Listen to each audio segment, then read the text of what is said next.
Aye ku pole yuba yogoran yar kwa nyari ne ke yapye. Aye ku pole yuba yogoran te kwa te gi ne ke yapye. Ate yapye don maindi da jenga ejin chale. Aye ku pole yuba yogoran yar kwa nyari ne ke yapye. Aye ku pole yuba yogoran te kwa te gi ne ke yapye. Ate yapye don maindi da jenga ejin chale.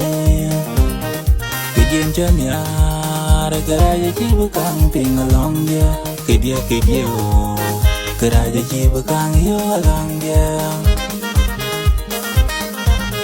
kedia janyar. Keraja ciba kang ting along dia, kedia oh.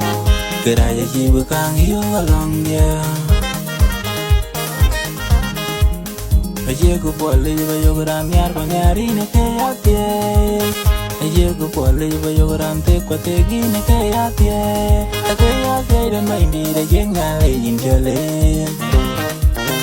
Aye ku pole yuba yogoran yar pa nyari ne ke yapye. Aye ku pole yuba yogoran te kwa te gi ne ke yapye.